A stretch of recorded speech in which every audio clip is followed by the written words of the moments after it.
Salam sejahtera Malaysia. Denyut nadi suara rakyat bergema di channel ini. Sebelum kita mulakan berita pada hari ini, jangan lupa tekan butang subscribe, like dan share. Sila tinggalkan komen anda. Denyut nadi suara rakyat terus bergema di channel ini. Salam sejahtera Malaysia, selamat pagi tuan-tuan dan puan yang dihormati sekalian. Denyut nadi suara rakyat bergema di channel ini. Pagi yang indah hari ini. Tuan-tuan dan puan yang dihormati sekalian, sebelum kita mulakan dalam channel kita ini, sila tekan butang subscribe. Saya minta bantuan untuk kamu tekan butang subscribe, like dan share. Komen banyak-banyak. Impian kita untuk menjadikan channel kita ini sebagai channel yang boleh membawa suara rakyat kepada Perdana Menteri dan menteri-menteri serta semua yang berkenaan. Okey, tuan-tuan dan puan yang dihormati sekalian. Setelah sekian lama Tok Matasan berdiam diri selepas pilihan raya. Akhirnya dia pun tampil dengan berita yang terbaru. Tuan-tuan dan puan yang dihormati sekalian, akhirnya beliau yang juga adalah baru saja sudah dilantik sebagai Menteri Pertahanan. Tuan-tuan dan puan berkata dalam satu majlis, Puspahas perlu jadi pusat kecemerlangan, fokus isu kedaulatan dan keselamatan negara. Okey. Tok Matasan pada satu sidang media selepas majlis graduasi Maktab Ketahanan Nasional atau MKN dan Maktab Pertahanan Angkatan Cerdak MPAT dan Maktab Turus Angkatan Tentera atau MTAT pada tahun 2022 di Pusat Pengajian Pertahanan Nasional Puspahanas ketika berkata demikian. Pusat Pengajian Pertahanan Nasional atau Puspahanas wajar untuk dijadikan pusat pengajian kecemerlangan nasional yang memfokuskan kepada isu kedaulatan dan keselamatan negara, kata Menteri Pertahanan Datuk Seri Muhammad Hassan. Beliau berkata ini kerana isu kedaulatan dan keselamatan negara tidak boleh dipandang ringan oleh mana-mana pihak. Okey, sampai di sini saya ingin beri reaction dulu, ulasan dulu. Okey. Betul itu Tok Matasan. Apa yang Tok Matasan kata itu sangat-sangat betul. Cuma saja saya harap Tok Matasan patut untuk menyiasat lebih mendalam tentang LCS, Kapal Tempur Pesisir Malaysia itu. Ini adalah keselamatan Malaysia yang perlu untuk dititik beratkan, perlu untuk difokuskan. Kerana ini adalah sangat-sangat pentinglah untuk negara kita. Ya, jadi betul itu. Betul apa yang kata Tok Matasan kata itu, iaitu isu kedaulatan dan keselamatan negara tidak boleh dipandang ringan. Kerana itu isu kapal tempur itu bukan satu perkara yang boleh dipandang ringan dan perlu untuk disiasat sedalam-dalamnya.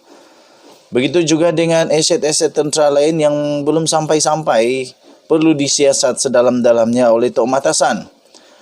Dan kalau perlu teruskan. Kerana ini adalah isu keselamatan negara Malaysia. Perlu untuk ada. Pembentukan minda keselamatan penting ditingkatkan buat para graduan di Puspahanas selain daripada peningkatan budaya produktiviti kerja, katanya. Ilmu itu penting, tapi aset itu pun penting ya. Jadi sekiranya kita mempunyai pegawai-pegawai tentera yang memang berilmu, berpengetahuan, ada asas ketenteraan, semua genius. Tapi kalau aset negara kita tidak ada, aset ketenteraan tidak ada, susah juga untuk mempertahankan negara Malaysia. Kerana itu saya setuju dengan apa yang Tok Matasan kata, iaitu perlu untuk semua orang jangan mempermain-mainkan, jangan dipandang ringan tentang keselamatan negara ini.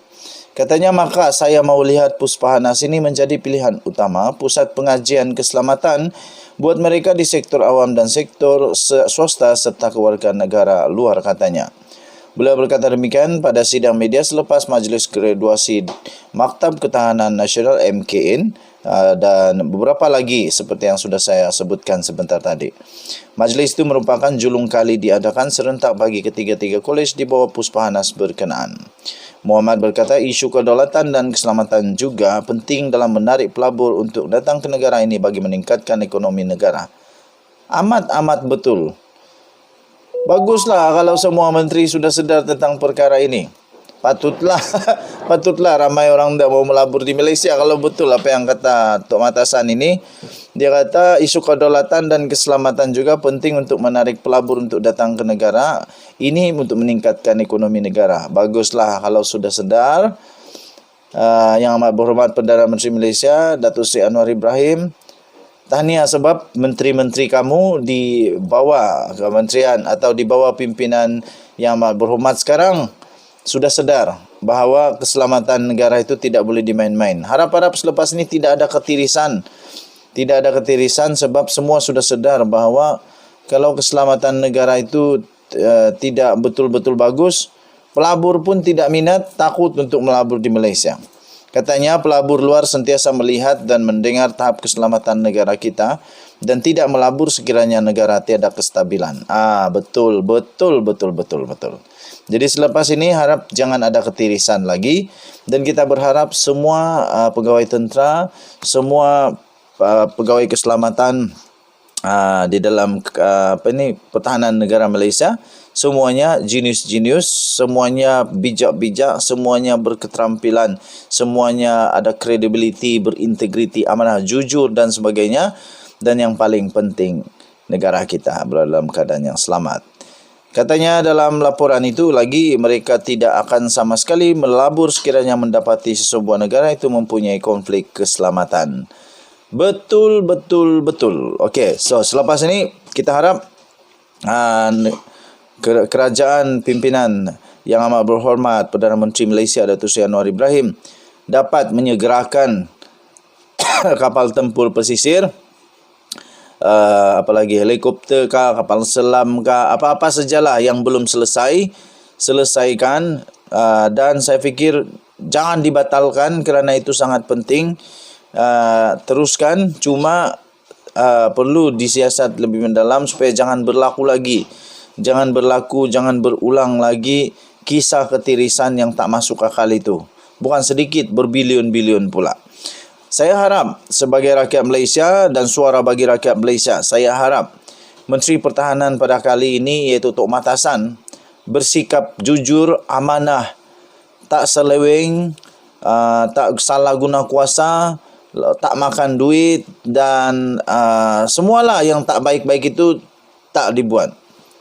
Kita harap Tok Matasan dapat memantau semua projek-projek keselamatan Malaysia. Semoga dapat diselesaikan tepat pada masanya dan tidak ada ketirisan yang melampau. Okey. Jadi kita berdoa semoga Menteri Pertahanan baru ini dapat melaksanakan tugas dia dengan baik dan Malaysia akan mendapat banyak pelaburan selepas ini. Jangan lupa tekan butang subscribe, like dan share. Kita jumpa lagi. Bye-bye.